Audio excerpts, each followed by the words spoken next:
Bueno, en esta clase vamos a ver la teoría de perturbaciones dependiente del tiempo. Ya hemos visto teoría de perturbaciones independiente del tiempo que hemos aplicado en las últimas clases para estudiar la estructura fina e hiperfina del átomo de hidrógeno y para estudiar el efecto Zeeman. La última clase fue sobre el efecto Zeeman aplicada al átomo de hidrógeno. La clase del martes que le grabé y se las pasé hoy la mañana. Así que entonces acá lo que tenemos es una perturbación que depende del tiempo. Entonces tenemos que ver cómo esa perturbación modifica los niveles de energía del hamiltoniano independiente del tiempo. Este H0 es el hamiltoniano independiente del tiempo que tiene esta ecuación de autovalores y autovectores. Entonces ahora a ese hamiltoniano le vamos a agregar una perturbación W que depende del tiempo, y para poder decir que es una perturbación le vamos a poner un parámetro lambda, y ese parámetro lambda es muchísimo menor que 1. Entonces es otra forma de decir que este término es muchísimo menor que este de acá. Digamos, va a producir una pequeña corrección a los niveles de energía del hamiltoniano no perturbado. Entonces vamos a asumir que inicialmente el sistema se encuentra en uno de los autoestados del hamiltoniano no perturbado y queremos averiguar cuál es la probabilidad de transición a algún otro estado final, también autovector del hamiltoniano no perturbado. Entonces queremos calcular la probabilidad dependiente del tiempo de que ocurra esta transición, ¿no es cierto?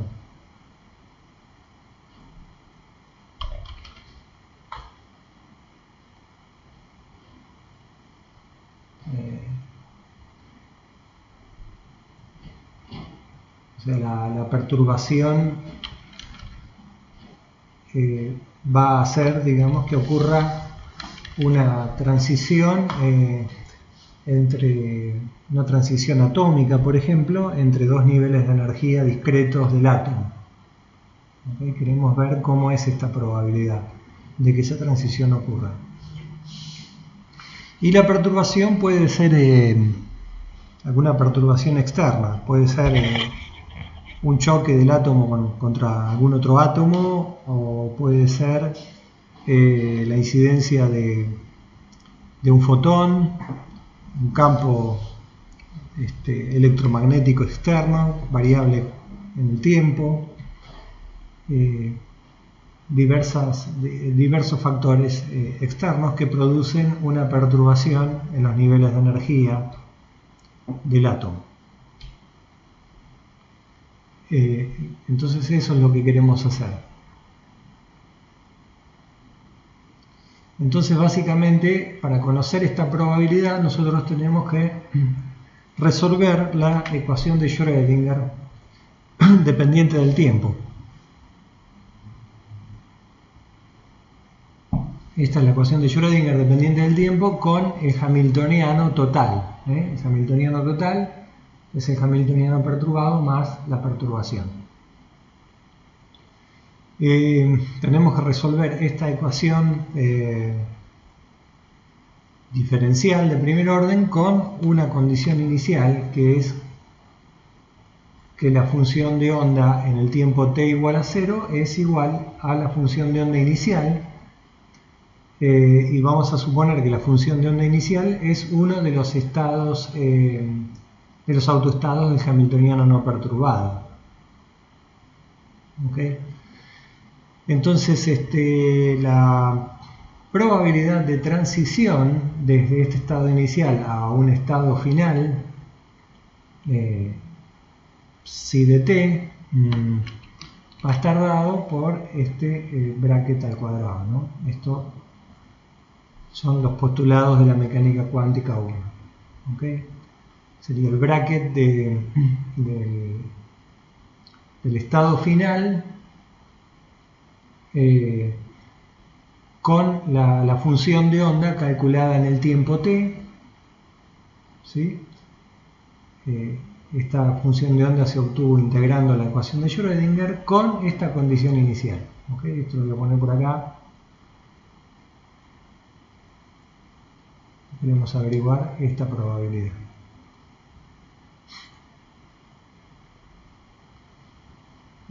Así que, bueno, estas, digamos, dependiendo del problema, vamos a poder resolver esta ecuación o no exactamente, pero digamos, en general el problema no es,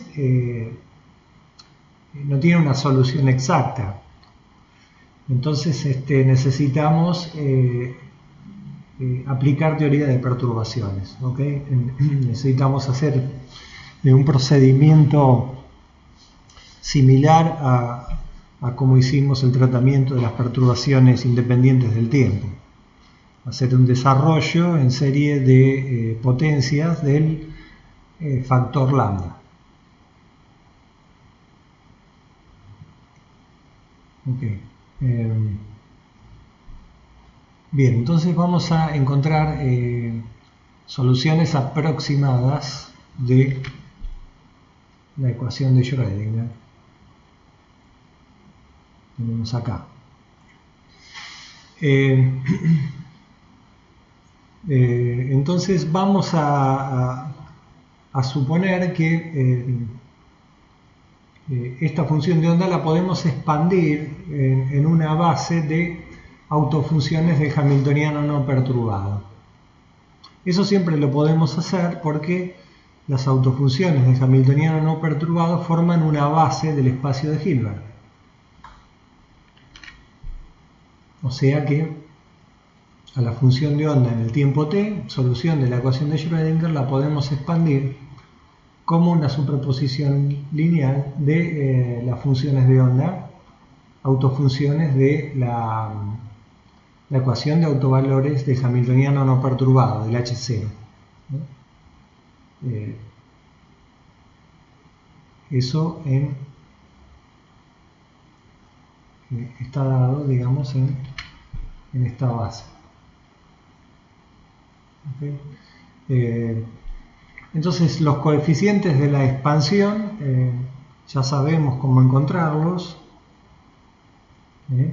Es el bracket de phi sub n con esta función, me da directamente los coeficientes porque suponemos que estos vectores, los vectores de la base, son ortonormales. Si son ortonormales, entonces estos coeficientes los obtenemos de esta manera. Es este bracket, como ya hemos visto cómo hacerlo muchas veces.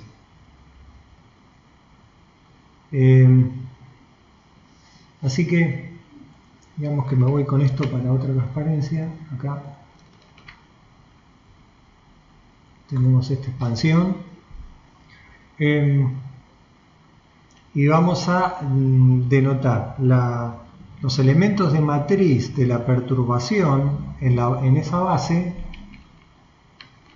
los vamos a escribir de esta manera. Esta es la perturbación, sin el lambda, si el lambda lo ponemos aparte,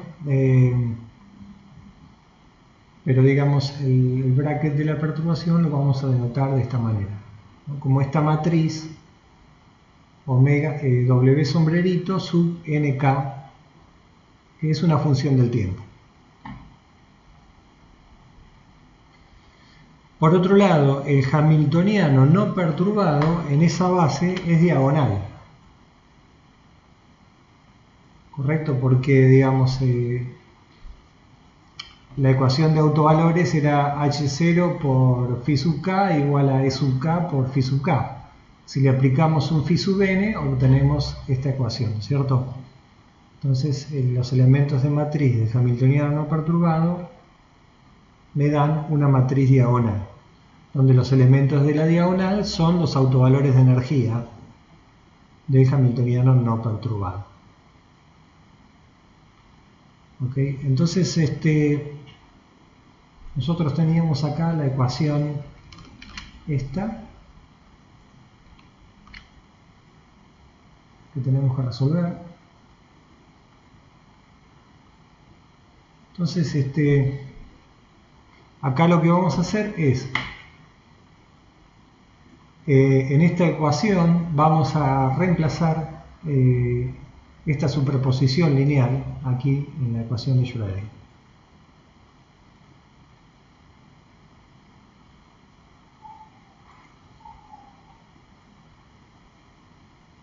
¿Lo puedo hablar?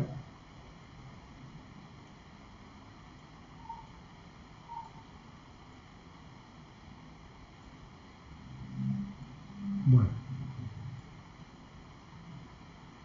No me sale. Bueno, esto reemplazamos acá y vamos a multiplicar a izquierda por phi sub n. ¿Ok? Entonces acá acá reemplazamos también por la superposición lineal, dejamos actuar H0 sobre cada uno de estos vectores, ¿sí? Este operador conmuta con estos coeficientes y este también, digamos. Entonces H0 queda aplicado sobre este ket y omega queda aplicado sobre este ket. Entonces, si hacemos eso, teniendo en cuenta también que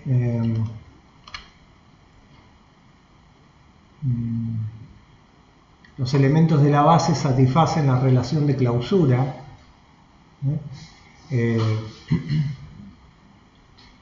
eso, digamos, es beneficioso porque le podríamos meter acá la relación de clausura. Fíjense, a ver, acá, no, en este caso, sí, al multiplicar acá por phi sub k me va a dar el c sub k, acá, sí, está bien. Y acá, digamos, actuando sobre este de acá me va a dar, bien, está bien. Entonces, si hacemos eso, vamos a tener esta ecuación, ¿sí? De acá, digamos, al multiplicar hacer el bracket con un phi sub n, acá hay un subíndice n, está medio, no se ve bien, pero este es una n.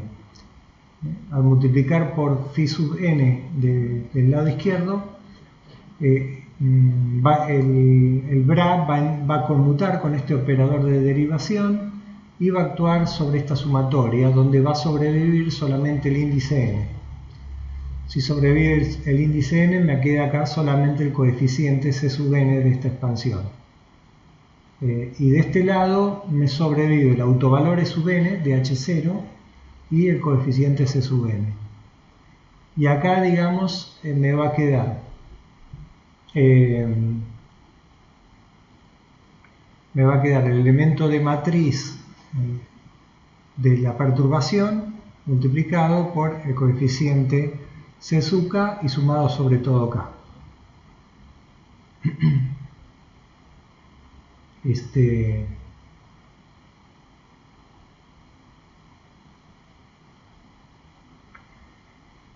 ¿Sí? Hay elementos, a ver si lo ven ahí, díganme si tienen alguna duda. Ahora no. Bien. Esto quizás sería mejor que hacerlo en el papel para que vean por qué me queda este elemento de matriz acá, ¿sí? No sé si así hablando en el aire lo pueden ver, porque fíjense que reemplacé esto acá, ¿sí? Acá me quedó una sumatoria sobre un índice repetido. Multiplico del otro lado por un bra, pero ese bra va a quedar ensandwichando, digamos, a la perturbación esta, ¿sí? Entonces ese bracket no necesariamente es diagonal. Acá, digamos, el bracket de H0 era diagonal, ¿ven? Porque, digamos, este es diagonal. Entonces me aparece una delta de Kronecker y me quedó solamente un término. Pero acá no, digamos, acá este no necesariamente es diagonal, por eso me queda, digamos, una sumatoria acá. Esta sumatoria es la sumatoria que venía de acá, digamos. ¿Okay? Por eso me queda todo este término, ¿entienden? Pero bueno, vamos, digamos, de acá pasé acá. Entonces acá lo que tenemos es un sistema de ecuaciones diferenciales acopladas. ¿Ok? Porque, digamos, para cada n yo voy a tener una ecuación y todas esas ecuaciones están acopladas debido a este término. O sea, este término me está acoplando el coeficiente c sub n con todos los c sub k posibles. Voy a tener infinitas ecuaciones, ¿no? Si el n va desde 1 hasta infinito, tengo infinitas ecuaciones diferenciales acopladas. Entonces hay que ver cómo resolverlas. Por supuesto, el n también podría ser finito, ¿no? Si tuviésemos un sistema de 2 niveles, por ejemplo, entonces acá tendríamos solamente 2 ecuaciones acopladas.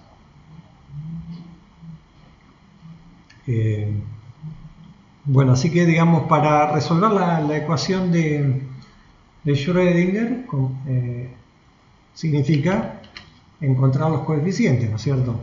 Tenemos esta ecuación, nosotros queremos resolverla para obtener la solución en un tiempo t arbitrario, y con esto ya tenemos lo que queríamos, que era encontrar, ¿dónde lo tengo? La probabilidad, acá, esta probabilidad, ¿no? Entonces, con esa solución psi de t podemos encontrar la probabilidad de resolver el problema.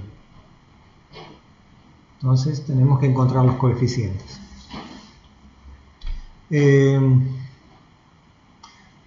Si, digamos, el lambda es 0, si lambda fuese 0, o sea, si no hubiese perturbación, esta ecuación sería fácil de resolver. Y la hemos resuelto en mecánica cuántica 1. Es la ecuación de los coeficientes de una expansión en términos de estados estacionarios.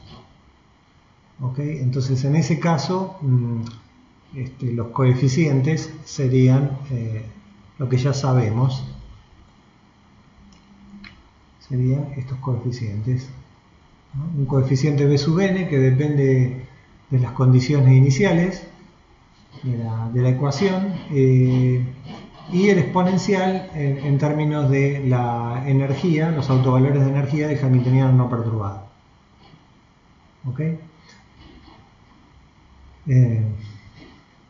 Pero, digamos, ahora como tenemos este término, no podemos, la solución no va a ser tan simple, ¿no es cierto? Entonces la idea va a ser hacer una expansión en serie de potencias de esta ecuación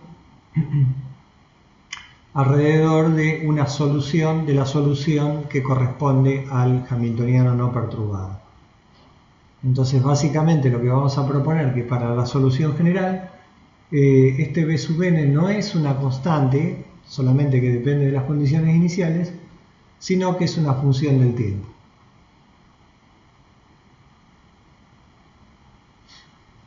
Entonces vamos a promover esos coeficientes a estos coeficientes ahora, donde ven que cambió este b sub n por por esta función dependiente del tiempo, y eso nos va a dar una solución. Pensamos que nos va a dar una solución de esta ecuación, teniendo en cuenta también la perturbación que depende del tiempo. Entonces, si sustituimos este coeficiente acá adentro, ¿sí? Vamos a tener que derivar, pasar la derivada de un producto, la derivada de este por este sin derivar, más este sin derivar por la derivada de este. ¿Ok? Y del otro lado simplemente multiplicar por este coeficiente, del lado derecho de la ecuación. Entonces, nos va a quedar esto de acá. ¿Okay? Entonces ahora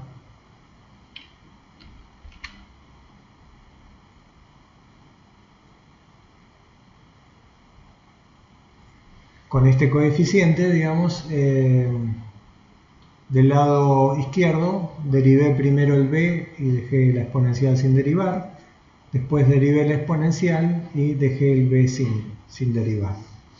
Y del otro lado simplemente reemplacé el c, el coeficiente c, por el coeficiente b por la exponencial. ¿Okay? Lo único que hice.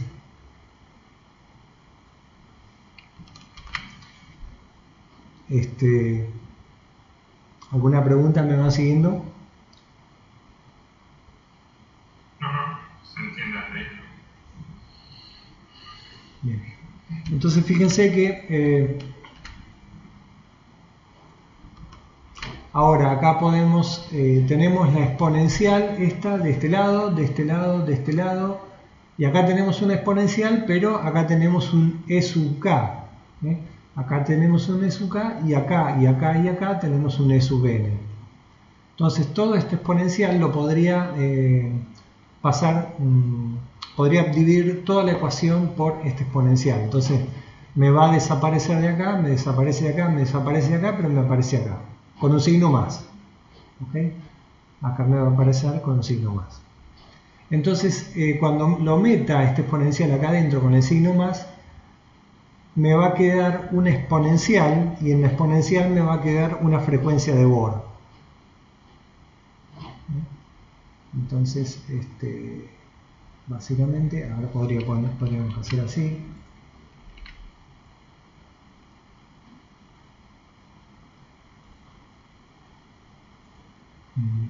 Esta exponencial se me va de acá.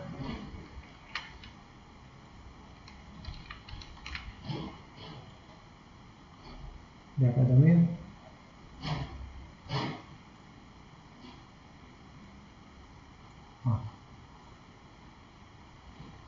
Se me va este también. ¿Ok? Y acá me va a aparecer la exponencial del e a la i e sub nt por h barra multiplicando acá.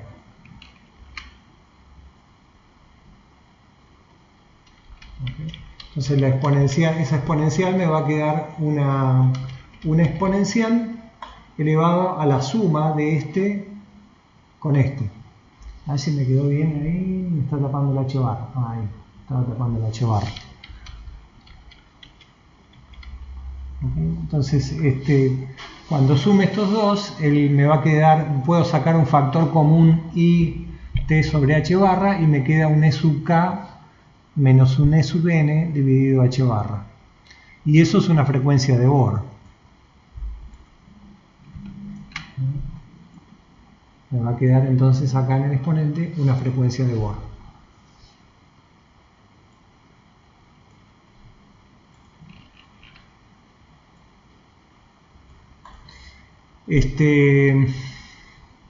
Entonces, con esas modificaciones, acá fíjense que este término es igual a este término. ¿Ok? Entonces este pasa restando para el otro miembro, todo este término desaparece. ¿Ok? Entonces también a ese lo vamos a tachar este de acá. Este va a desaparecer y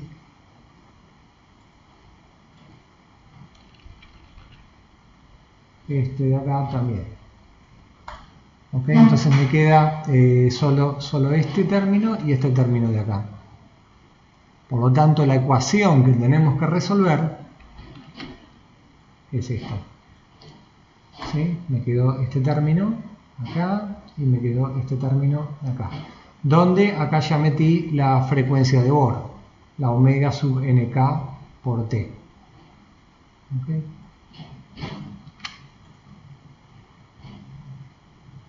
Entonces, ahora el problema tiene otro color. Acá tenemos lambda, acá no tenemos nada. Lo que podemos hacer es una expansión en serie de potencias del coeficiente b sub n para poder desacoplar las ecuaciones, porque acá todavía tenemos un sistema de ecuaciones diferenciales acopladas. ¿Sí? Este coeficiente b sub n está acoplado con otro b sub k. Para ese b sub k vamos a tener otra ecuación diferencial similar a esta, y así siguiendo, digamos, tantas ecuaciones como grados de libertad tengamos.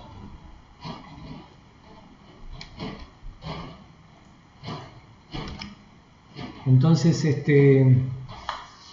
vamos a suponer que podemos hacer una expansión en serie de potencias en función de lambda del coeficiente b sub n. ¿Ok? Entonces, tenemos que reemplazar acá e igualar las ecuaciones de diferentes órdenes. Acá el superíndice me indica el orden que estamos tratando. Orden 0, orden 1, orden 2 y así siguiendo. Y el orden coincide con el lambda. ¿Ok? Entonces a orden 0, ¿qué vamos a tener? Orden 0, lambda igual a 0, y acá tenemos la derivada de b sub n super 0. Entonces el primer caso, para orden 0, vamos a tener esta ecuación. ¿Ok? Que me dice que el coeficiente a orden 0 es una constante. Y eso está bien porque coincide con la solución que nosotros deberíamos tener para el caso en el que no hay perturbación. Por lo tanto, el primer coeficiente, el coeficiente a orden 0, no depende del tiempo. Esto si lambda es 0. Lo voy a poner para...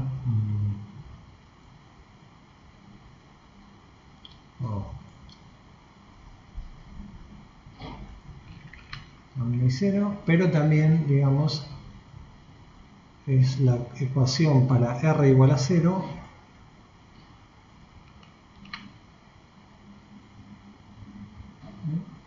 Es la ecuación para el primer orden. Para órdenes superiores, ¿qué va a pasar?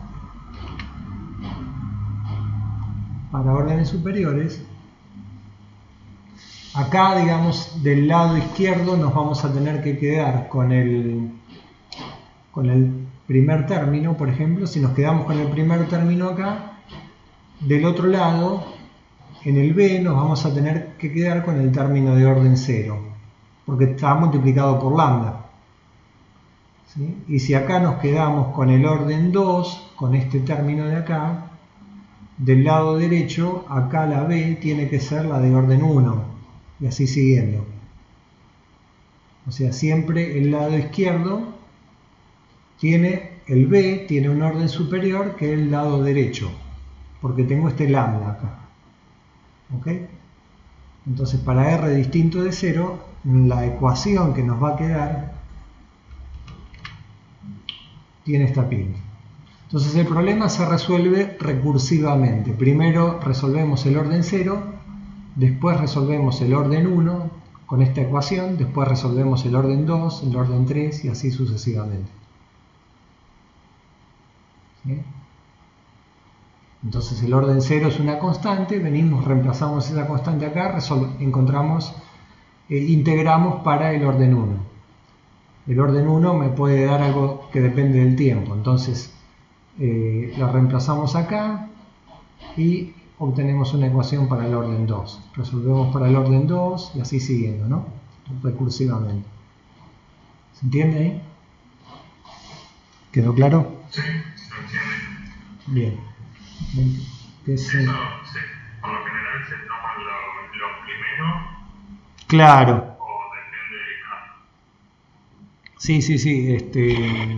Después, digamos, va a ser suficiente que quedamos con el primer orden, ¿no? Como pasa siempre en teoría de perturbaciones, porque a medida que el lambda crece, como el lambda es muchísimo menor que 1, las correcciones van siendo cada vez menores. ¿Okay? Entonces va a alcanzar con tomar el orden 1 o el orden 2. Bien. Entonces veamos ahora qué pasa con la solución a primer orden en lambda. Supongamos que inicialmente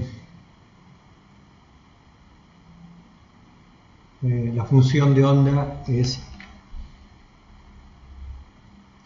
phi sub i, o sea, uno de los estados estacionarios del hamiltoniano no perturbado.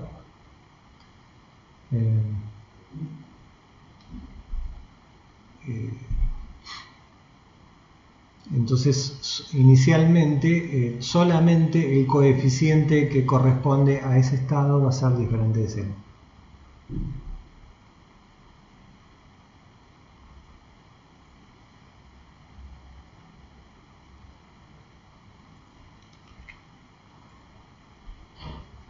Inicialmente, solamente el b sub i, el coeficiente que acompaña a esta función de onda en la expansión inicial, va a ser diferente de 0.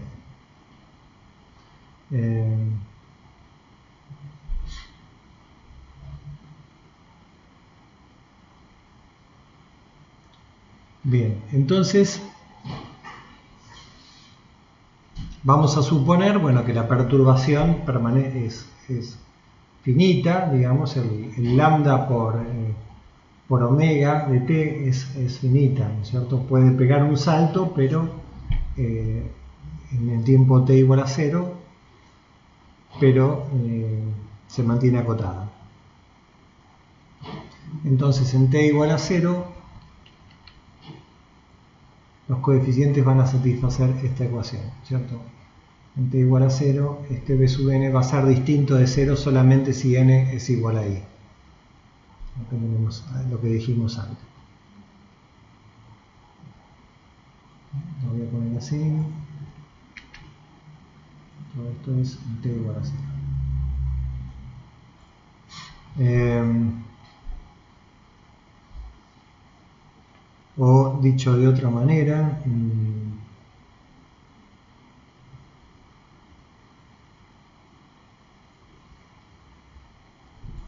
los coeficientes de la expansión los podemos escribir así. A orden 0, en t igual a 0, tenemos una delta de Kronecker, y para r mayor o igual que 1, todos los coeficientes de orden superior son iguales a 0 en t igual a 0. ¿Okay? Porque nosotros teníamos esta expansión,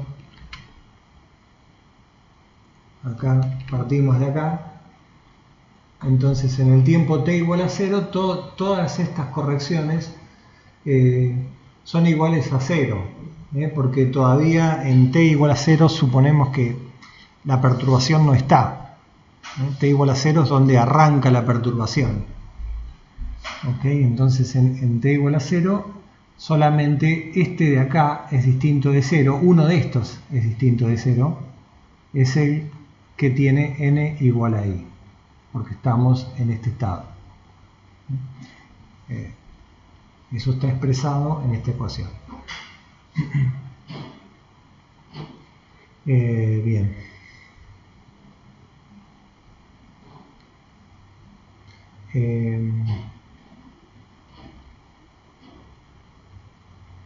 Por otro lado, digamos, a orden 0, nosotros tenemos esta condición, ¿no es cierto? Esta condición inicial, pero teníamos una ecuación para el orden, una ecuación diferencial para el orden 0, que era esta de acá.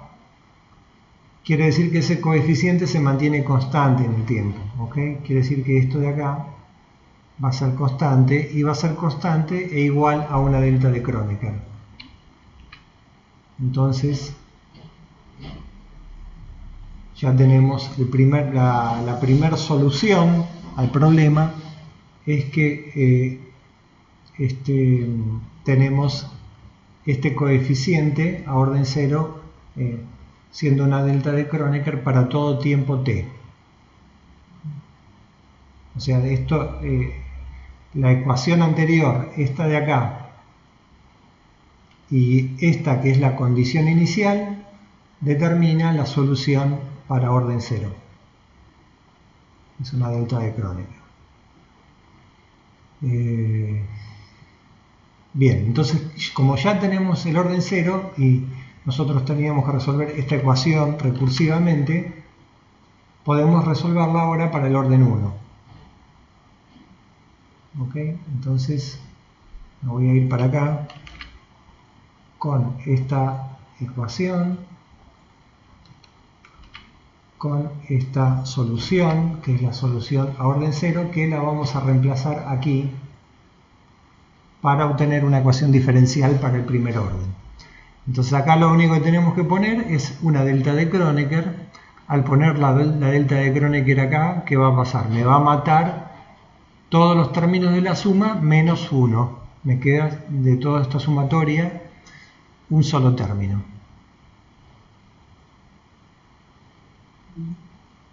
Entonces, ven que la delta de Kronecker me dejó solamente este término. El que tiene acá, no sé si llegan a ver los subíndices o está muy chiquito acá o lo ven, estos subíndices. Están un poco chicos, pero... ¿Qué dice ahí? A ver, omega sub... B1i, no. Bien, menos mal que les pregunté. Así lo agrando. No sé si se ve, está en la fotocopia es medio mala. N sub i, ¿sí? Porque acá tenía una delta K sub i, entonces esta delta me hizo el K igual a I, y la suma se murió. Y quedó I sub omega ni por T, y acá W sub ni. La matriz de la perturbación y esta ecuación. ¿Está bien? Entonces, esta ecuación entonces se puede integrar fácilmente. Bueno, ya que lo vienen, ahora lo voy a achicar para hacer más espacio. Lamentablemente la copia que tengo del libro no es muy buena y no encontré otra que esté mejor. Pero bueno, digamos, esta ecuación se puede integrar. Integro respecto del tiempo a izquierda, integro respecto del tiempo a derecha, y tenemos entonces nuestra solución para el coeficiente que me da la corrección a primer orden. O sea, me da este término de acá. ¿Sí? Este de acá era una delta de Kronecker y este de acá es esa integral. Lo voy a volver a poner acá para saber que tenemos ahora estos dos términos. Entonces ahora con estos dos términos nosotros podemos irnos a encontrar la solución total, ¿no? Porque teníamos esto de acá, teníamos, vamos a juntar todo lo que teníamos. A ver, este de acá,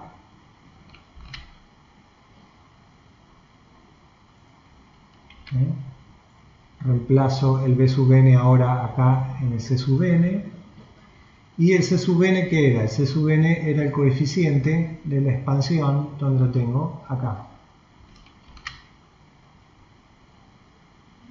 ¿cierto? Entonces ya tenemos encontramos estos dos términos, con estos dos términos encontramos C y con C encontramos cómo es la función de onda a primer orden. Podemos saber cómo es esta. ¿Ok? Entonces, ya que tenemos esta, podemos encontrar la probabilidad de transición. ¿Cómo era la probabilidad de transición? Esta de acá. ¿Ok? Entonces, ya con esto podemos calcular esta probabilidad de transición. ¿Ok? Ya prácticamente tenemos resuelto el problema. ¿Sí?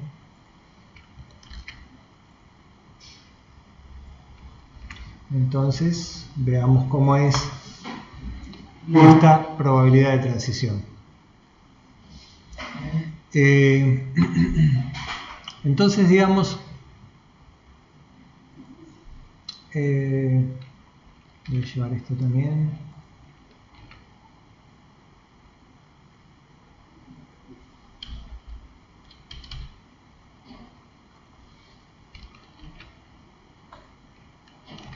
Entonces, cuando calculemos este bracket, fíjense que va a pasar phi sub f es un vector ortonormal a cualquiera de estos que tenemos acá. O sea, el phi sub f, el estado final, es un vector de la base del espacio de Hilbert.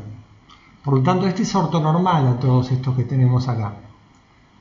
Quiere decir que cuando hagamos ese bracket, acá me va a quedar una delta de Kronecker, una delta de Fn.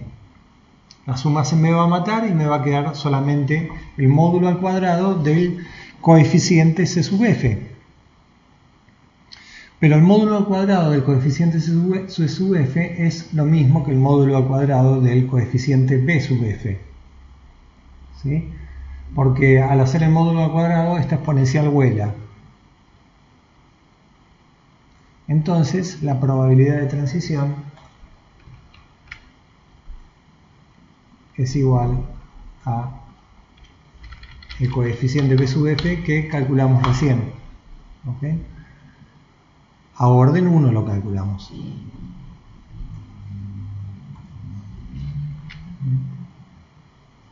Podemos reemplazar estos dos términos que calculamos acá en la probabilidad de transición.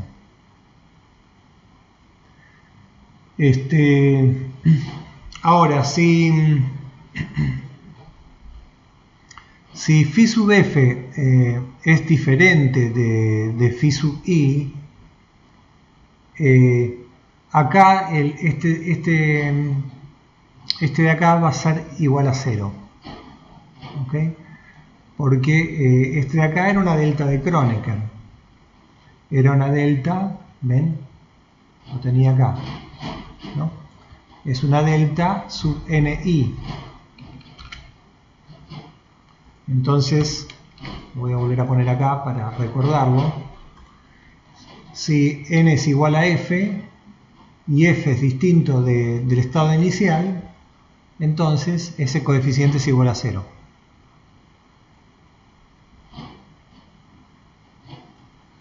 ¿Ok? Entonces, phi sub f es igual a 0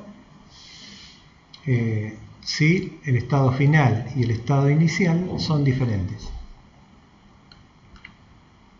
Vamos a aclararlo ahí porque no es necesariamente siempre igual a 0, pero si estos dos son diferentes, sí. Por lo tanto, la probabilidad va a ser simplemente el módulo al cuadrado de este término, del segundo término de la expansión. Entonces la probabilidad de transición va a ser el módulo al cuadrado de ese término. ¿Okay? Y este de acá ya lo calculamos, era la integral, ¿no es cierto? La solución de la ecuación recursiva que habíamos encontrado. Entonces ya tenemos nuestra solución, la solución que estábamos buscando.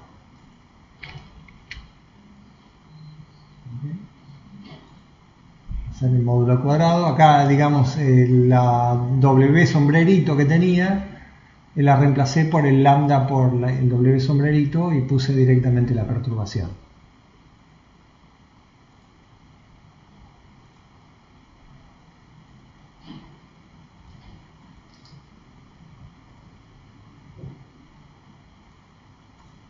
¿No? Ahora tenemos que aplicarlo esto a algunos casos particulares.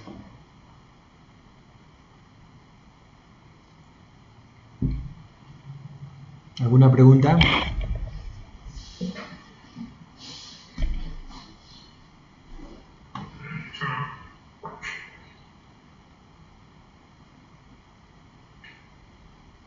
Bueno. Entonces,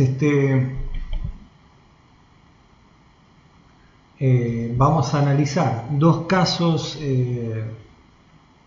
o tres, no, dos casos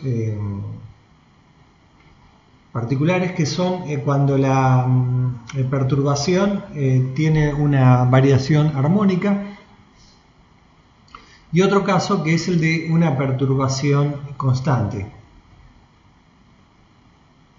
Entonces, en el caso de que la perturbación sea constante, el resultado se va a reducir a cosas que ya hemos visto anteriormente. Por ejemplo, cuando vimos la oscilación de Rabi, allá lejos en mecánica cuántica 1. Y después vamos a ver una oscilación que varía armónicamente,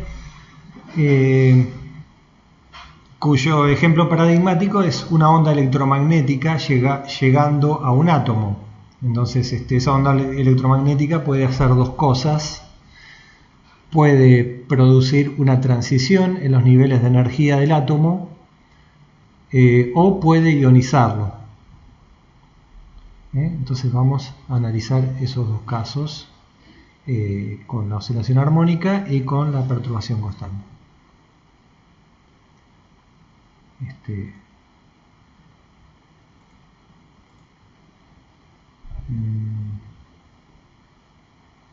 Bueno, hacemos un intervalito de 10 minutos y vamos con las aplicaciones, con esos ejemplos, ¿ok?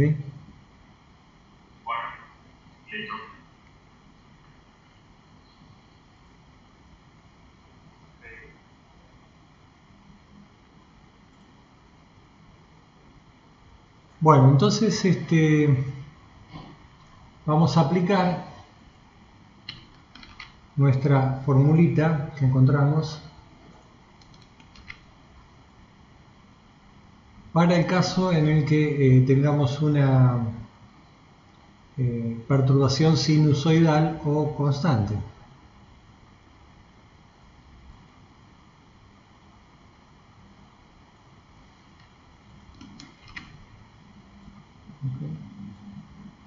Los casos muy importantes. Entonces, en el caso de que sea una perturbación sinusoidal, puede tomar alguna de estas dos formas: un seno de omega t por coseno de omega t, donde omega es una frecuencia, la frecuencia externa, ¿no?, del campo. Nosotros estamos perturbando un átomo, por ejemplo. Hay que distinguir esta frecuencia de esta que tenemos acá, que es la frecuencia de Bohr, debido a los niveles de energía del átomo. Entonces, este elemento de matriz, entonces ahora va a tener la dependencia, podemos separar la dependencia del tiempo de los factores que no sean dependientes del tiempo. Así que en el caso de que tengamos una perturbación del tipo de seno,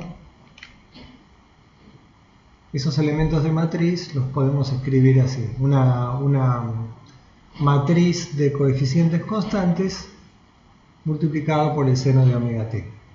Y el seno de omega t nos va a convenir ponerlo como así en función de exponenciales, porque acá dentro de la integral tenemos exponenciales, ¿ok? Entonces escribimos el seno así.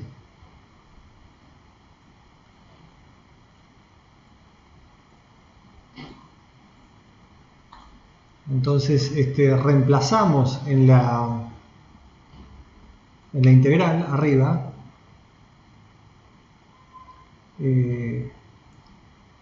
o mejor dicho en los coeficientes. Ahora donde tengo los coeficientes,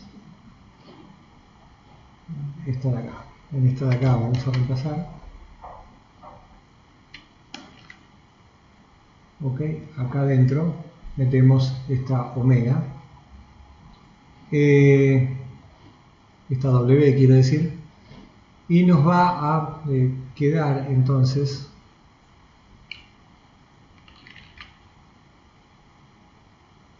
con los coeficientes con esta pinta. ¿Llegan a ver bien ahí los subíndices? Fíjense, acá tenemos W sub NI y acá tenemos omega sub NI más omega, omega sub NI menos omega. ¿Pueden verlo bien ahí? Yo sí, está chico, pero ¿Se distingue? Bien. Ok, entonces fíjense que acá agrupé, digamos, la frecuencia que venía del campo externo con las frecuencias de Bohr, ¿ok? Me quedaron esos dos términos ahí.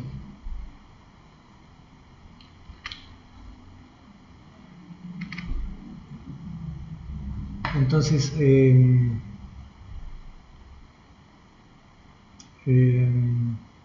estas integrales se pueden hacer fácilmente, ¿sí? Porque son exponenciales. ¿Ok? Así que esto se puede integrar y lo que vamos a obtener para los coeficientes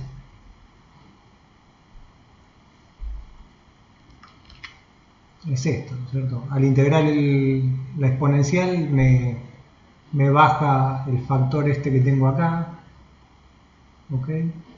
El integrando queda el mismo, digamos, queda la misma exponencial dividido esta constante, evaluada entre t igual a 0 y un t finito. El signo menos me dio vuelta los límites de la integración, así que me quedó así, y acá pasa lo mismo, digamos, solamente que acá me quedó, ven, omega sub ni menos omega, y acá me quedó omega sub ni menos omega. Entonces ahora metemos esto en la fórmula de la probabilidad.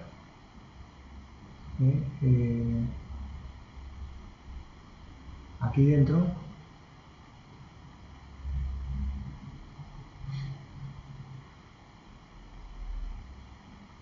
¿sí?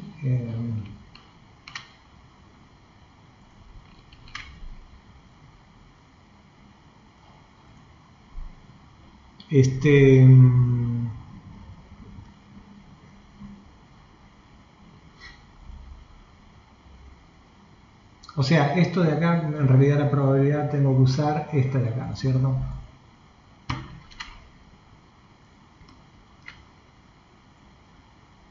Entonces, tenemos que elevar esto al cuadrado y de ahí vamos a tener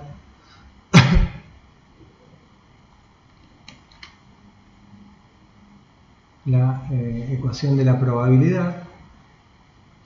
Vamos a elevar todo esto al cuadrado. Acá tenemos los elementos de matriz de la perturbación.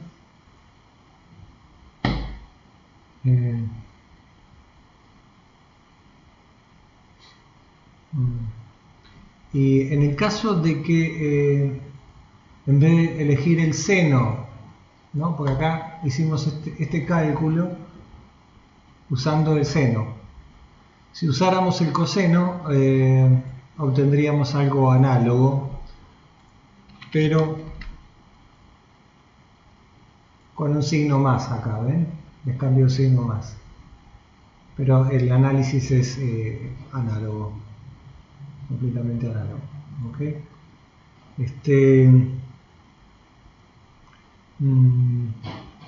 En este caso, digamos, si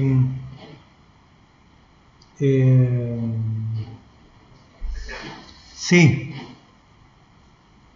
Tengo una consulta, disculpame que yo me sumé medio tarde a la clase. Sí. ¿Cuál es la diferencia entre usar el seno o el coseno, digamos? ¿O hay independientes? Ninguna, es independiente, porque lo único que hay, la única diferencia entre el seno y el coseno es que hay un cambio de fase. Pero no es totalmente independiente. Pero acá, digamos, bueno, ahora les puse el coseno, ¿por qué? Porque ahora viene una aproximación, que es que si nosotros podríamos, usando el coseno, podríamos analizar una perturbación constante, porque acá, digamos, si omega fuese 0, el coseno es igual a 1 y la perturbación nos queda constante. Entonces, en ese caso podemos matar dos pájaros de un tiro, ¿no? Con este análisis de acá podemos ver qué pasa cuando la perturbación es constante.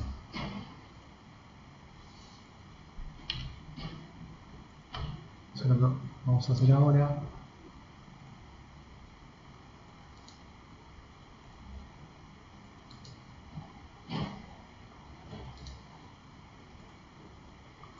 Ok, entonces si omega es igual a 0, fíjense qué pasa. Estos dos me quedan iguales, ¿sí? Porque acá desaparece este término, desaparece este, desaparece este, desaparece este. Los dos términos son iguales. Me sale un omega f sub i del módulo al cuadrado, me va a salir dividiendo. Y acá me queda dos veces el mismo término, ese 2 al cuadrado sale afuera, se me cancela con este 2. Y en definitiva, la perturbación queda con esta pinta. ¿Sí? Ven que acá este salió del módulo al cuadrado, acá lo tengo. El 4 voló y me quedó esencialmente uno de estos elevado al cuadrado. Donde aparecen las frecuencias de Bohr acá adentro. ¿Ok? Y digamos, esto que está acá es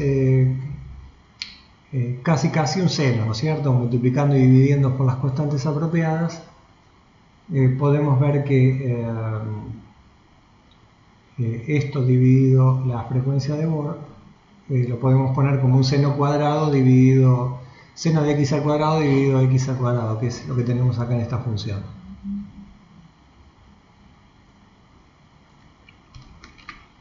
¿Ok? Entonces esta es la probabilidad de transición.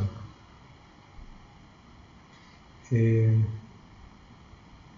el caso constante, y eso lo habíamos visto, me parece que lo habíamos visto en mecánica cuántica 1 cuando analizamos el sistema de dos niveles, un sistema cuántico de dos niveles. A ver si lo dice acá. No. Bueno, me parece haberlo visto, pero no me acuerdo dónde lo menciona acá en el libro. Pero bueno, ya habíamos analizado, digamos, una perturbación constante cuando vimos un sistema el tratamiento general de un sistema de dos estados en el capítulo 4 del volumen 1 del Cohen. Bueno, entonces ahora ¿qué pasa si la perturbación es sinusoidal? ¿No? Ya tenemos la solución general, que es esta para el caso sinusoidal. O cosenoidal, no importa, es lo mismo, lo único que cambia es un signo más ahí, pero nos vamos a quedar con esta solución para estudiar el fenómeno de resonancia, o sea, la perturbación acopla dos estados discretos y se produce una resonancia, porque fíjense que acá cuando la frecuencia externa es igual a esta frecuencia de Bohr, este término tiende a infinito. O cuando la frecuencia externa es menos esta frecuencia de Bohr, este término tiende a infinito. ¿Ok? Entonces esos son dos casos en los cuales un término domina sobre el otro y constituye un fenómeno de resonancia.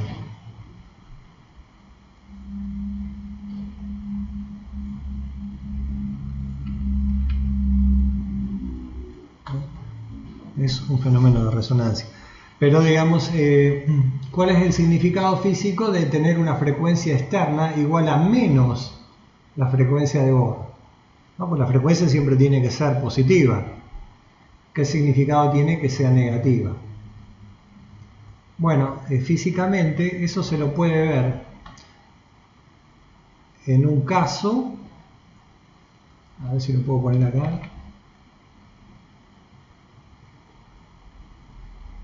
Ahí. En un caso, digamos, cuando la frecuencia externa es igual a la frecuencia de Bohr, tenemos resonancia, y cuando, o sea, el átomo, digamos, está absorbiendo energía y se produce una transición atómica de un estado más bajo a un estado de energía más alto, o la antirresonancia, en la cual el átomo está en un estado de energía excitado, absorbe un fotón y baja su nivel de energía. El nivel de energía cae.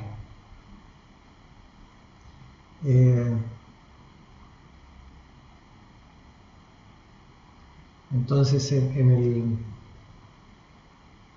este estado, digamos, el acoplamiento con el campo estimula, digamos, el decaimiento del estado del átomo. ¿Ok?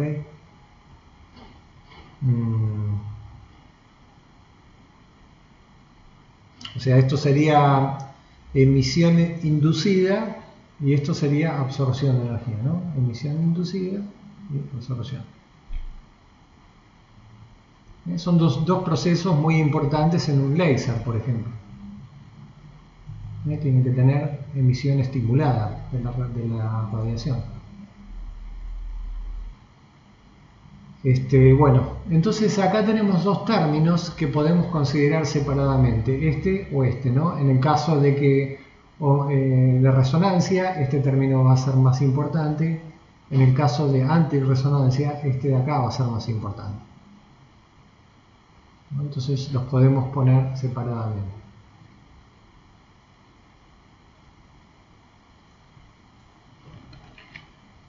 Por un lado ponemos este término, que lo reescribimos de esta manera, como un seno de x sobre x. Y el segundo término lo escribimos de esta manera, también con la misma pinta, pero un seno de x' sobre x', ¿no? Donde acá tenemos la frecuencia de Bohr menos la frecuencia del campo.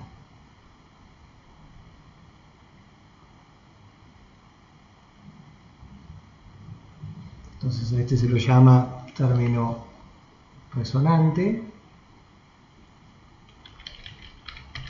y al otro se lo llama término antirresonante.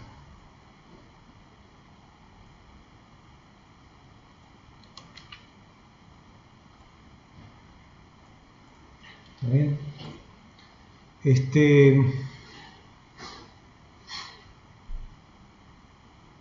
Bien, entonces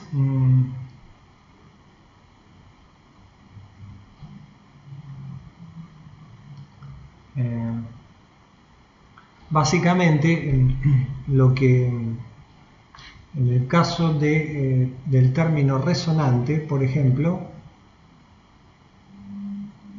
la probabilidad, o sea, acuérdense que estos términos están, vamos a considerar por ejemplo el término resonante. El término resonante está acá dentro de la probabilidad de transición, o sea, lo tenemos que elevar al cuadrado para tener la probabilidad de transición. Si hacemos eso, nos vamos a encontrar con este gráfico que me está tapando todo, lo voy a poner en otra transparencia.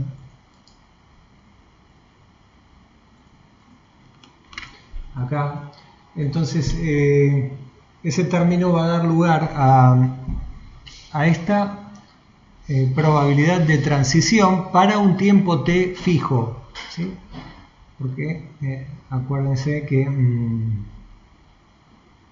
acá, digamos, está el tiempo, tengo que multiplicar y dividir por el tiempo para que acá me quede un seno de x sobre x, ¿no es cierto?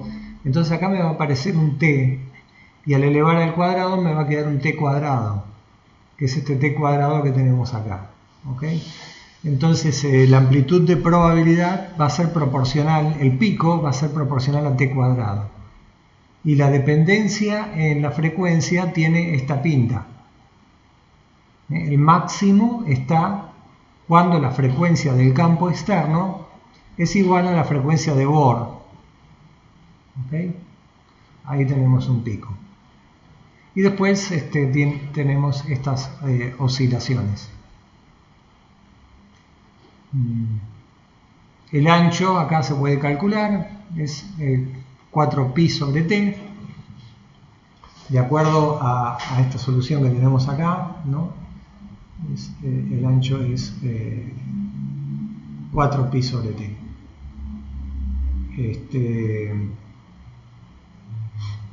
A ver, vamos a ponerlo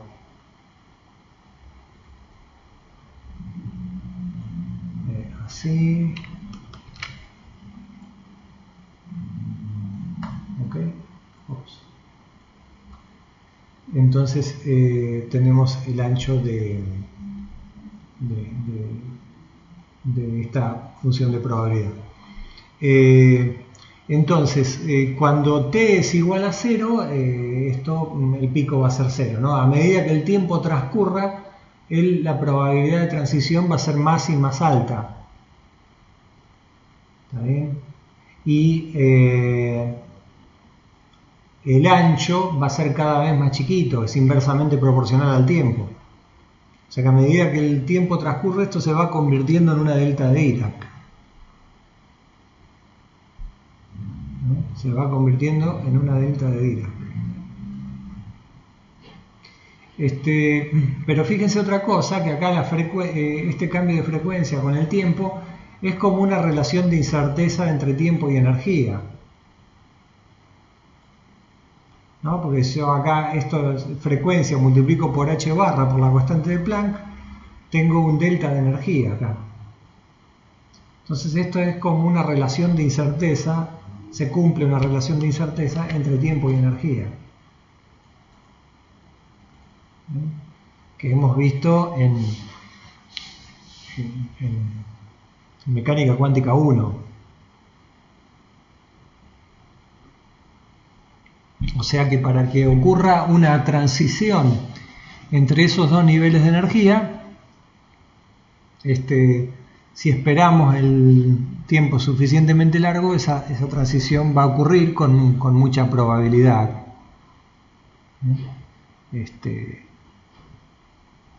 El delta E va a ser igual a 0, que es lo mismo que decir que este ancho aquí es igual a 0 y esto se hace como un pico.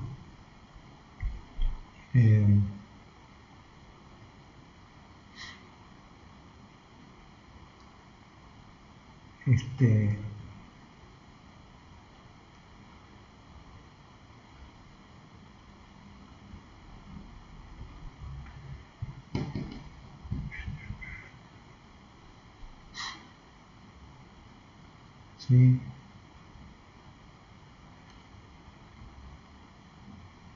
¿Hasta ahí alguna pregunta? No. Entendió.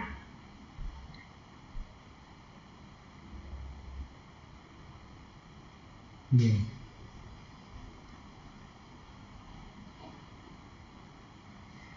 Obviamente esto tiene un límite, porque acá, digamos, si el tiempo se va a infinito, esto se va a infinito. Si el tiempo se va a infinito, la probabilidad también va a infinito. Y la probabilidad siempre tiene que mantenerse igual a 1, ¿no es cierto? No, o quiero decir, tiene que haber un límite máximo. Entonces, obviamente el límite está dado por la aproximación que hicimos. Obviamente cuando el tiempo crezca mucho, ya no va a ser más válida la aproximación de primer orden. Bien, entonces ahí tenemos que hacer, digamos, un tratamiento más preciso, tomando otros órdenes de magnitud.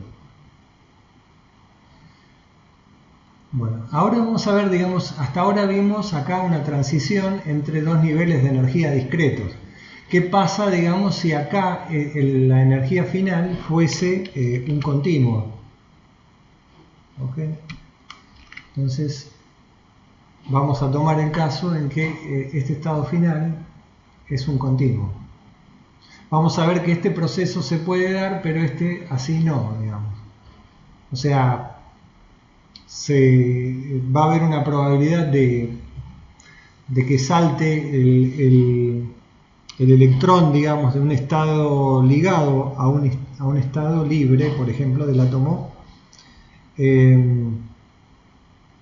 O sea, eso constituye el efecto fotoeléctrico, ¿no es cierto? Llega un fotón y el electrón pega un salto desde un nivel discreto de energía al continuo.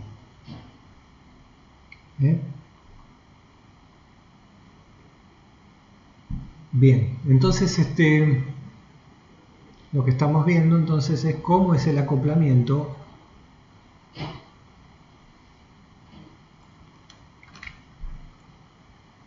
de los estados con un espectro continuo. Esto no va más porque estos representan un estado discreto, así que lo voy a sacar. Solamente era para explicar eso. ¿Ok? Entonces, de vuelta, vamos a rebobinar un poco qué es lo que necesitamos ahora.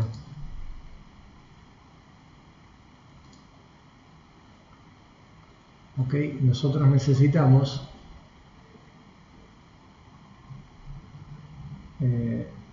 calcular, a ver dónde la tengo, esto. ¿Sí?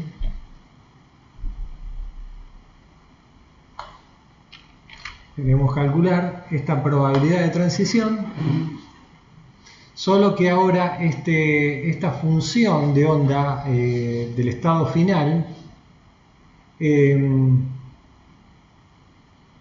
pertenece a un espectro continuo. ¿Ok? O sea, el estado final pertenece a un espectro continuo del hamiltoniano, ¿sí? El hamiltoniano no perturbado. Entonces el átomo de hidrógeno tiene estados ligados, pero también tiene estados no ligados. Todos los estados para los cuales los autovalores de energía son mayores que 0.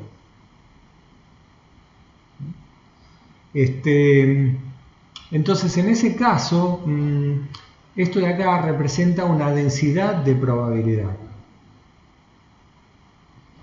Es una densidad de probabilidad. Entonces, para integrar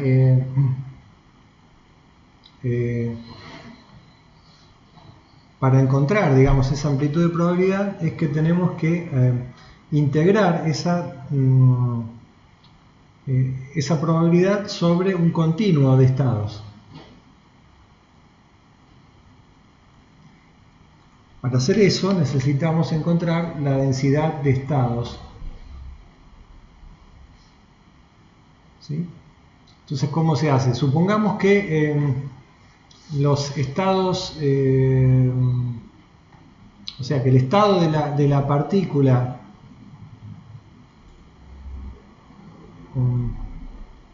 en el tiempo t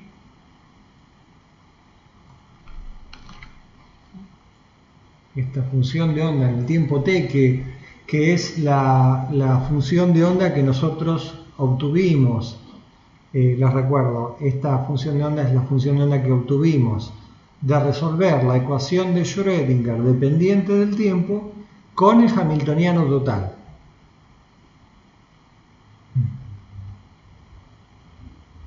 Entonces, por ejemplo, podríamos pensar que esta función de onda la podemos expandir en una base de momentum, ¿sí? Porque habiendo transcurrido un tiempo t, ahora la partícula va a pertenecer a una región del espacio de Hilbert que tiene una densidad de estados continua. Entonces la energía de la partícula, el autovalor de energía, supongamos que es el de una partícula libre. Entonces estos son los autovectores del hamiltoniano y estos son los autovalores. O sea que psi de t la vamos a escribir como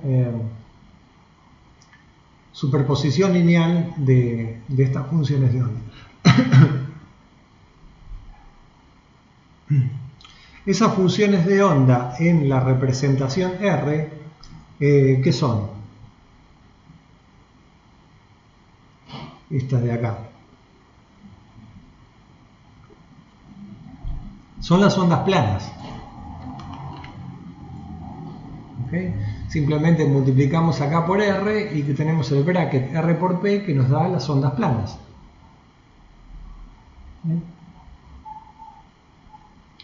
Entonces, acá por ejemplo nosotros podríamos querer saber cuál es la probabilidad de medir un electrón con un momento P sub F final.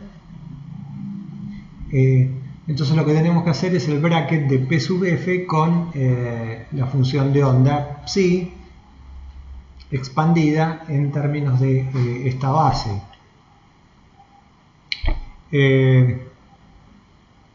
Digamos, o sea, piensen en el siguiente problema físico. Ustedes tienen un átomo, le llega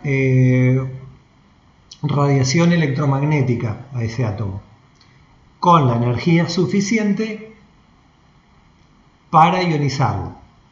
O sea, la frecuencia de la radiación es resonante con la frecuencia de Bohr que corresponde a la ionización del átomo. Entonces, ¿qué va a pasar? El electrón va a salir pateado del átomo y ustedes van a poner un detector de partículas para poder detectar el electrón que salió pateado y medirle a esa partícula, le van a medir el momentum. Entonces, cuando ustedes midan el momentum, primero, ustedes no saben en qué dirección va a salir volando el electrón. Entonces, ustedes van a tener una densidad de probabilidad de encontrar el electrón con un momento entre P sub F y P sub F más diferencial de P y con dentro de un cierto ángulo sólido, alrededor de un ángulo dado.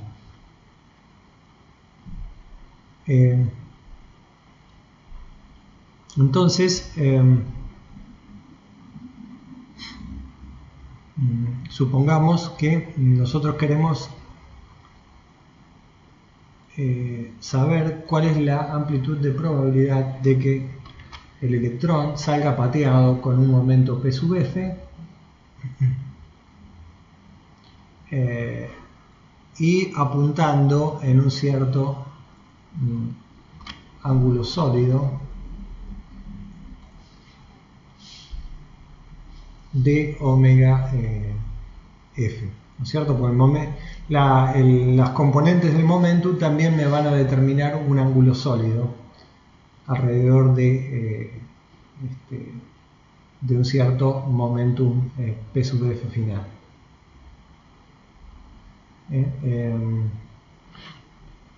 Entonces,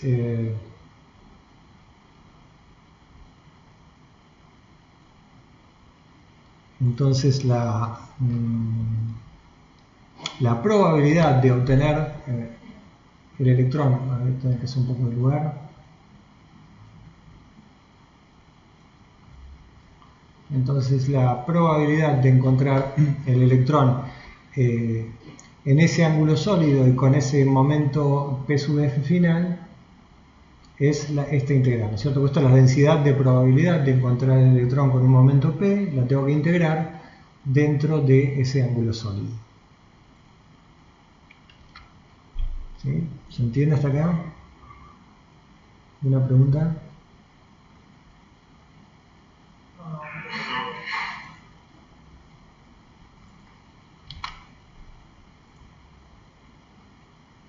Bien.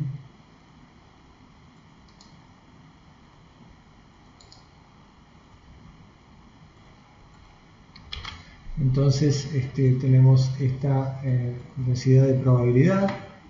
El elemento de volumen, acá, el espacio de momentos, lo podemos escribir también en coordenadas esféricas. Coordenadas esféricas en el espacio de momentos. ¿Okay? Entonces, ese elemento de volumen lo vamos a escribir como de esta manera, ¿sí? Acá, P cuadrado, diferencial de P, el diferencial de ángulo sólido. ¿Okay? Entonces acá incluimos la magnitud del momento y también el ángulo, la dirección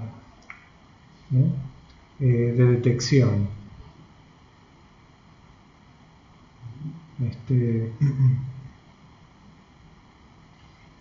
Pero bueno, P y F están relacionados por P, quiero decir, la energía y el momento están relacionados de esta manera, porque supusimos que ese era el espectro de energías.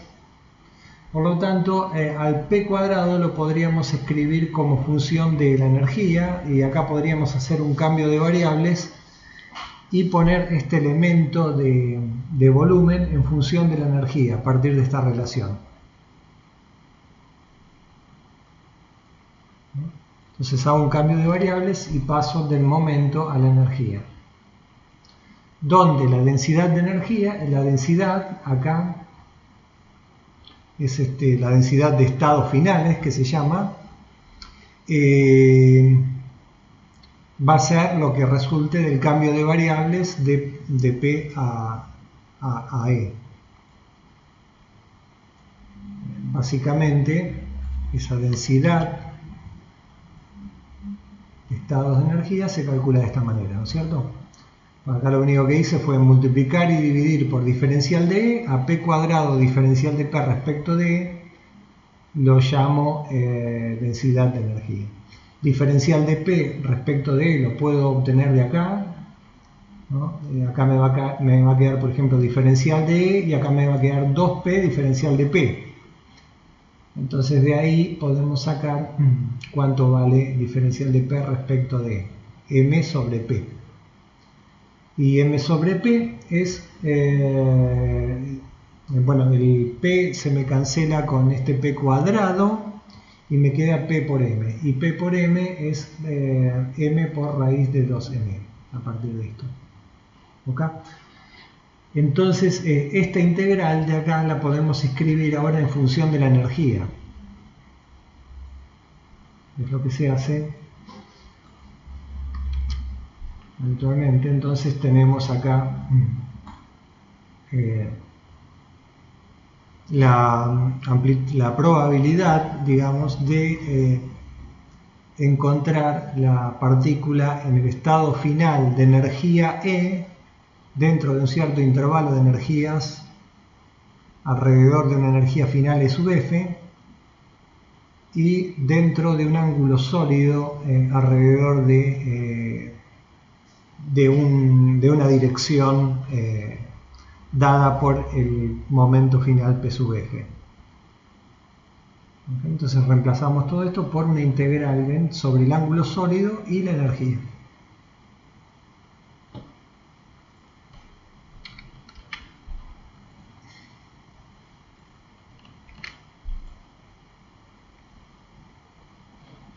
Bien, entonces vamos a suponer ahora que los autoestados del hamiltoniano,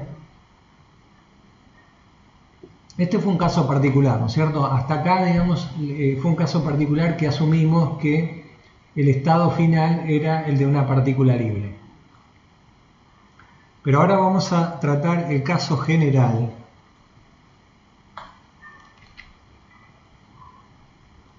Y vamos a suponer que los autoestados de hamiltoniano no perturbado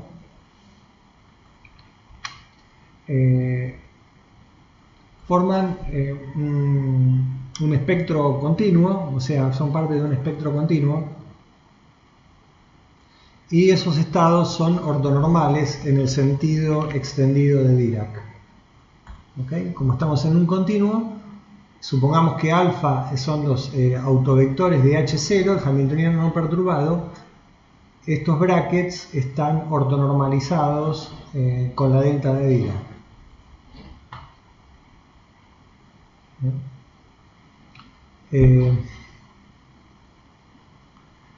Y en un tiempo t posterior, otra vez la función de onda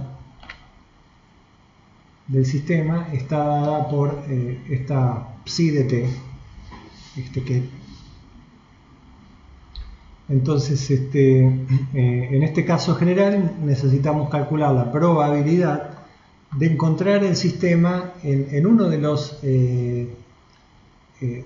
los estados del hamiltoniano no perturbado.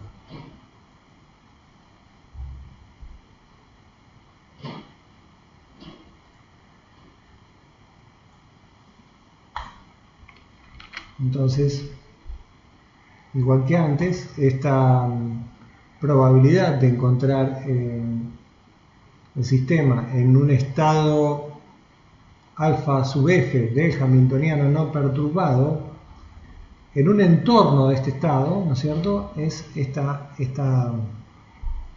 integral.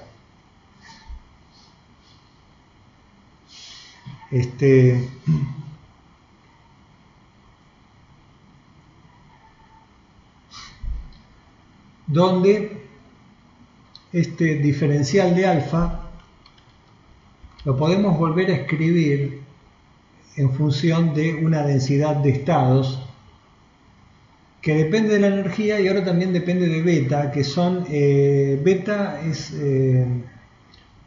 son todos los números cuánticos que son necesarios para describir el sistema, otros números cuánticos que no sean la energía y que forman un conjunto completo de observables que conmutan con el hamiltoniano no perturbado, ¿okay? Porque en este análisis que hicimos acá supusimos que el estado final de la partícula era de una partícula libre, pero digamos podría haber otros números cuánticos que sean necesarios para describir la función de onda en un tiempo t posterior.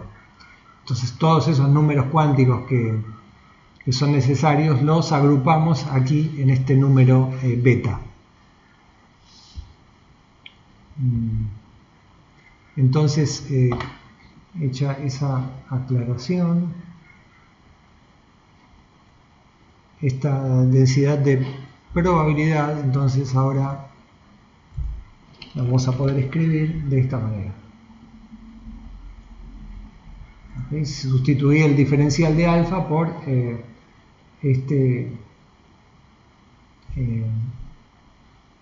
por esta función, digamos, donde tenemos la densidad de estados, al igual que como hicimos para una partícula libre, ¿okay? Solamente que ahora para un caso más general.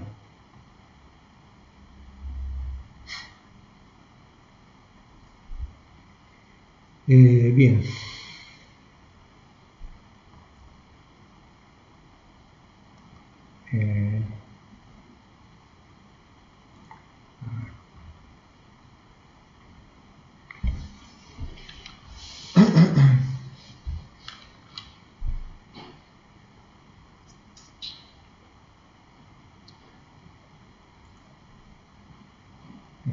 Este lo voy a llevar para allá.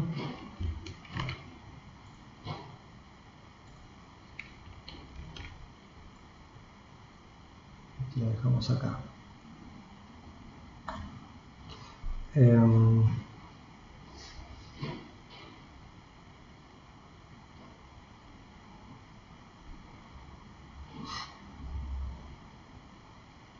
Entonces, con esa probabilidad vamos a calcular ahora lo que se llama la regla de oro de Fermi. Y vamos a suponer que inicialmente entonces el sistema se encuentra en un estado phi sub i, que es un estado del espectro discreto del hamiltoniano no perturbado.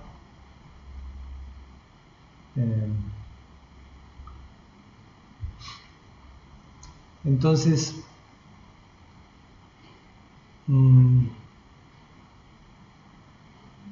la probabilidad de transición que calculamos ahí arriba, en realidad ahora va a contener también como parámetro el phi sub i, porque, digamos, el phi sub i, el estado inicial del sistema, me va a modificar los parámetros que tenemos acá en la función psi de t, en el tiempo que nosotros queremos calcular la probabilidad de transición.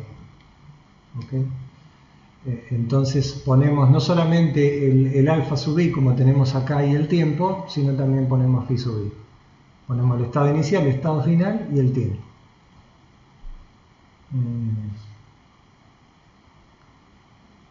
Entonces ahora todo lo que hicimos anteriormente para la perturbación sinusoidal o la perturbación constante siguen valiendo, pero ahora, digamos, la diferencia es que tenemos al final un espectro continuo.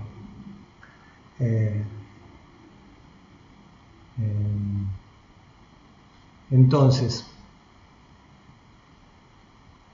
a ver,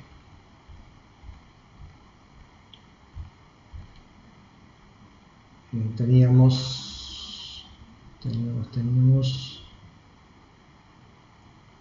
esto de acá, o sea, esto va a seguir siendo válido en el caso de tener una perturbación constante. Esto es lo que habíamos hecho anteriormente con esta función. A ver, ahí. Okay. Eso es lo que habíamos calculado recién.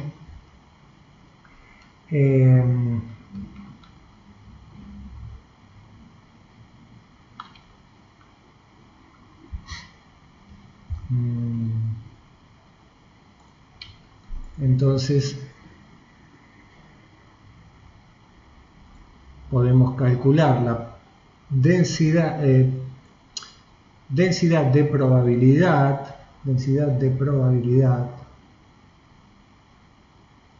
a partir de esto de acá y no me va a entrar.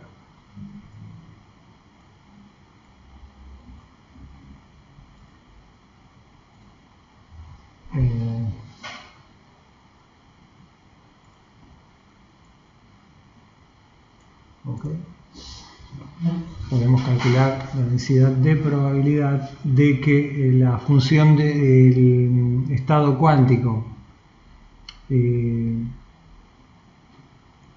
esté en este estado beta, digamos, el electrón esté en este estado beta E, si evolucionó durante un tiempo t a la función de onda psi de t. O sea, nosotros vamos a repasar lo que hicimos hasta acá. Inicialmente la función de onda era esta, el sistema cuántico evolucionó de acuerdo a la ecuación de Schrödinger con el hamiltoniano total, la perturbación más el hamiltoniano no perturbado, evolucionó en el tiempo hasta esta función de onda, y nosotros queremos saber cuál es la probabilidad de que cuando midamos la energía tengamos un valor E y números cuánticos beta. Entonces eso está dado por lo que calculamos antes. Esto de acá esencialmente. Tenemos acá el elemento de matriz de la perturbación por la función que depende del tiempo. Entonces todo esto, que es lo que obtuvimos antes, ahora lo tenemos que meter acá adentro, lo tenemos que integrar, porque en realidad tenemos un continuo de posibles estados, no tenemos un solo estado posible, no tenemos un solo estado beta E. Este estado beta E pertenece a un continuo de estados con una cierta densidad de estados ρ de beta E. ¿Ok?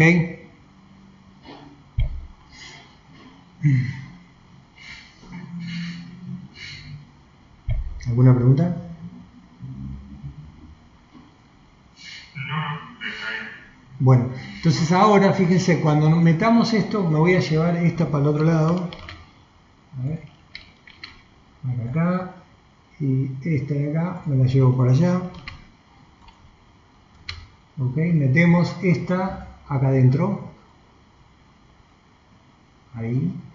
¿Y qué nos va a quedar? Obviamente nos va a quedar esto. ¿Sí? Todo este choclo lo metí acá. Pero digamos, fíjense que esta función, esta f de t e menos e sub i sobre h barra, es la que habíamos graficado antes. ¿Cuál es? Esta de acá. ¿Ven? Que les dije que cuando el tiempo, cuando pasaba el suficiente, esperábamos un buen rato, digamos, esta se hacía como una delta de Dirac. Entonces, si esperamos un buen rato, esta de acá se va a convertir en una delta de Dirac. Y si es una delta de Dirac, obviamente esa integral se puede calcular fácilmente. O sea, en el límite, cuando t tiende, el límite de la función cuando t tiende a infinito, tiende a una delta de Dirac, multiplicados por una constante y el tiempo. Entonces reemplazamos la delta de Dirac por esa función. Esto de acá, el resto de las cosas que tengo acá en el integrando, varían muchísimo más lentamente con el tiempo.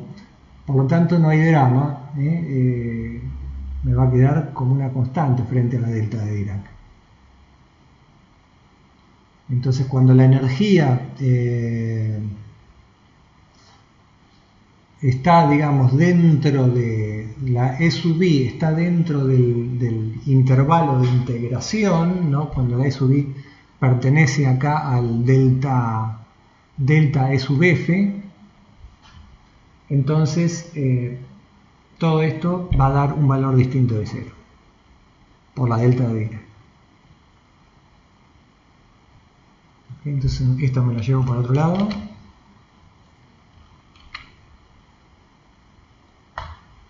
Y digamos entonces, vamos a copiar todo, tenemos este resultado, ¿sí? Donde por ahí me salió un delta beta, porque estaba integrando respecto de beta también, entonces me salió un delta beta sub f, depende linealmente con el tiempo. Acá tengo el elemento de matriz de omega.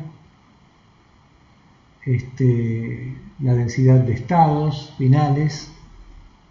Entonces, cuando la energía SUV pertenece al intervalo de energías en el cual nosotros estamos haciendo la medición, tengo este resultado. Cuando no pertenece, la amplitud de la probabilidad va a ser 0.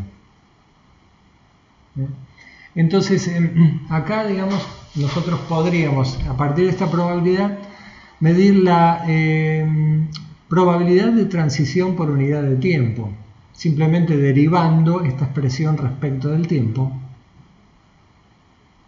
Como es lineal y todo lo demás es una constante, le mato el tiempo y lo que resta es la probabilidad de transición por unidad de tiempo.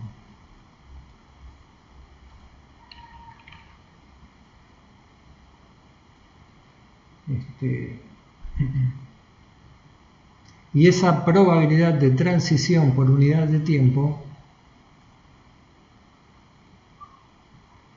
es la famosa regla de oro de Fermi.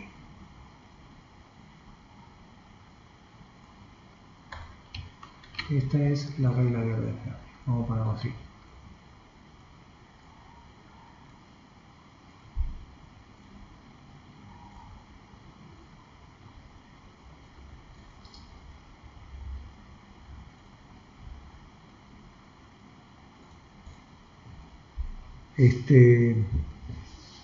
O sea, básicamente la tasa de transición por unidad de tiempo va a ser proporcional al elemento de matriz de la perturbación al cuadrado por la densidad de estados finales, multiplicado por una constante.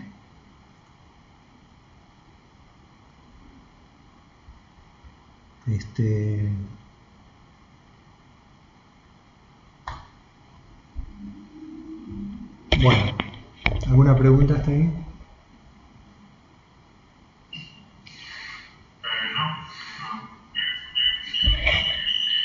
Uy, qué ruido. Supongo que digamos, acá lo que estamos, para cerrar, digamos, y terminar de este tema, lo que nosotros estamos calculando es la probabilidad de transición la mejor imagen que nos podemos formar es la de un átomo que está en un estado ligado, le llega una onda electromagnética y lo ioniza. Entonces, ¿cuál es la probabilidad por unidad de tiempo para que ocurra ese proceso? Está dado por la regla de oro de Fermi. Todo lo que hicimos en esta clase es para llegar a este punto.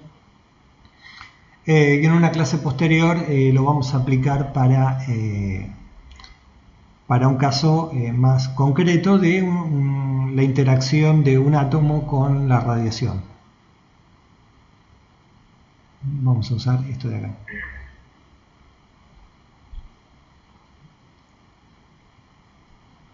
¿Alguna pregunta? ¿Me siguieron la deducción?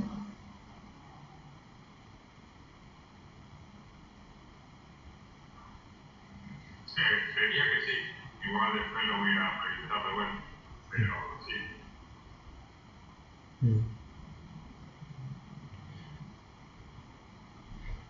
Bueno, ¿qué les iba a decir? Bueno, vean la clase que les subí. ¿Tienen alguna pregunta de lo otro que les subí? ¿Lo pudieron ver? No. Yo vi la clase que subió hoy. Sí, la pudiste ver, bien. Bien. No, se entiende. Solo que cuando yo que dejamos un término que no lo consideramos, digamos. A ver. Esto de acá. Esta es la clase que le subí. Un término que no consideramos. Claro. Y al principio, antes de hacer el tratamiento. A ver. Uy, se me apagó acá se me borró esto. A ver, para ver si lo puedo volver a cargar.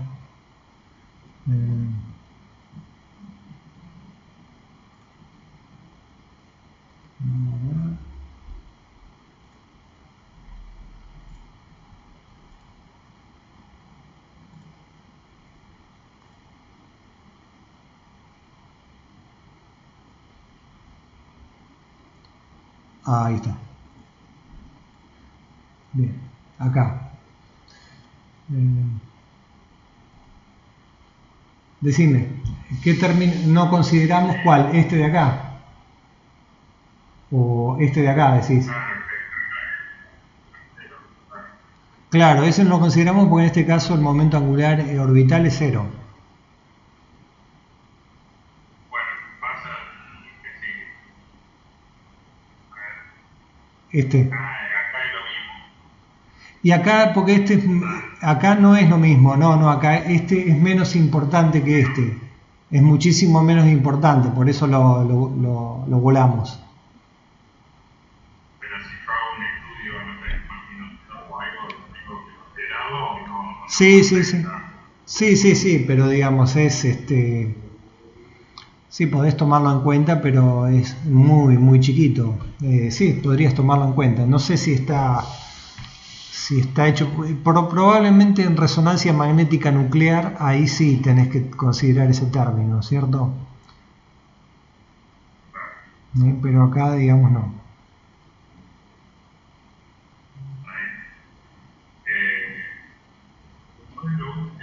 Cuando tenía el gráfico que iba haciendo tipo. ¿Cuál? No te escuché. No, que tenía las 5 prácticas cuando tenía un campo fuerte. ¿Qué se pasó? Acá están los tres. Acá.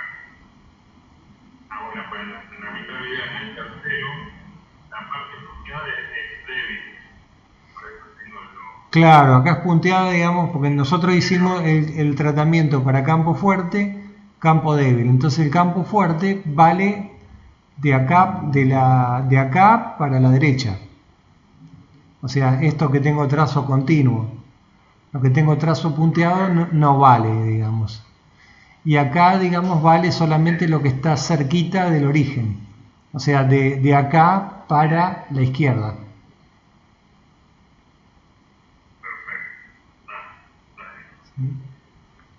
Hicimos un tratamiento este de acá y este de acá fue usando teoría de perturbaciones y este de acá lo pudimos resolver exactamente.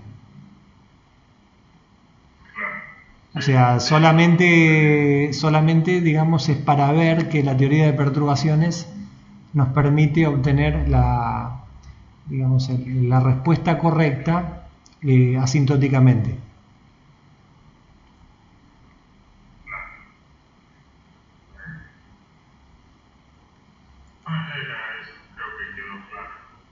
Bueno, Titi y Kevin traten de ver la clase y así, digamos, con eso cerramos todo lo que sería átomo de hidrógeno en mecánica cuántica no relativista y teoría de perturbaciones independiente del tiempo. Ahora, la clase que viene vamos a ver alguna aplicación de teoría de perturbaciones dependiente del tiempo.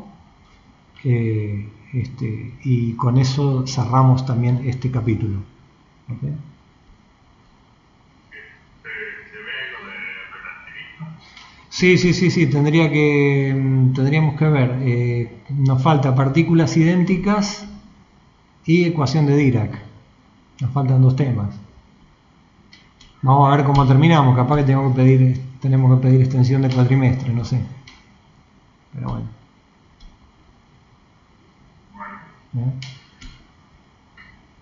Pero vemos a ver si podemos terminar por lo menos con los contenidos mínimos.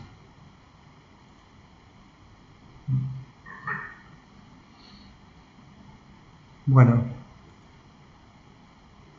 seguimos la clase que viene entonces. Bueno, el martes. Terminen de ver los apéndices que les pasé, terminen de ver ¿Se acuerdan que les había dejado un apéndice para leer ustedes? Digamos, no les dejo ejercicios, pero les dejo los complementos para que vean que son ejercicios, pero más largos, nada más. Véanlos y así van cerrando esos temas. Bueno, nos vemos la semana que viene. Buen fin de, chao, chao. Chao, chao.